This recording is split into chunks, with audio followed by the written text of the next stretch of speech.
Bismillahirrahmanirrahim. Gelin Müslümana zaaf germe.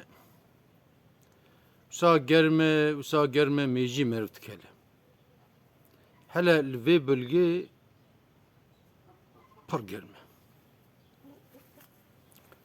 Em robro saat hava durumun nerin. Emden gelo ve sebe çabe ve disba çabe gelo ve kinge ve germe bikade em baacin falan bevan. Peki gelin Müslümana em kad fikrin ku çima germe. Tamam germe ama çima germe. Rabbi alemi çima ve germettiğine. Ve germe da hikmet hene. De hikmet hene. Yekce eve ürünü havini germe çedbin. Mesela pembub germe çedbe, mesela mısır germe çedbe, hecire, triye, petihe, zebeşe vesaire vana giş germe çedbin. Çıka germ pırbe avkajvan ürüne rabaşı. Rabbi alemi khoy ve dünyaya, khoy ve düzeneye ev çetir zana iş yok. İca tişkitici heye. Hikmet ki esas pır mühim heye. Acaba emzanın çiye yana ev hikmeti mühim. Şamin ki bir fikrin acaba ev hikmet çiye. Ev hikmetci Rabbi alemi ve germeyin işin medede dibi geli insana bir fikrin la ahiret cehennemi. Diyecek dünya halka germe acaba ahiret cehennemi çıka germe ancak evci khada bizan.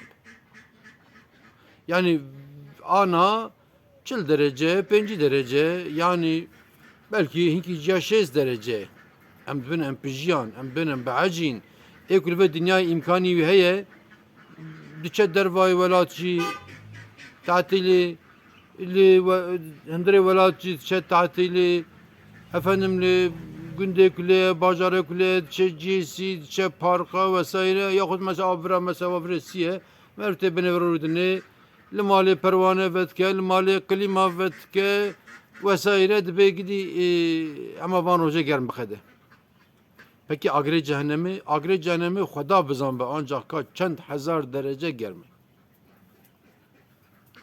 Livre ek çıka imkanı üstüne be kanebe hındır da kara ciho da kişkeş bir ode aravi ode dere ber pace veke pace begrek hiç nikar be vana karab ki.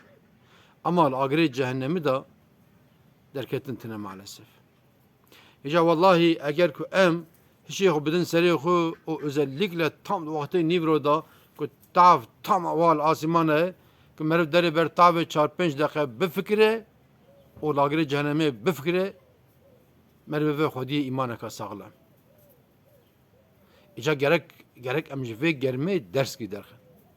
Ve Teala dibece ki efela ta'qilun kat un düşüncen hakin dibe düşünce bikin dibe. Kafakum düşünce bikin ne rasti bivinin. İca Xuda Teala bike em güç jive germi akıl ki derkin o em bali riya Xuda dahar. Unte biminin dixir u xoşi da unte amati Xuda bin.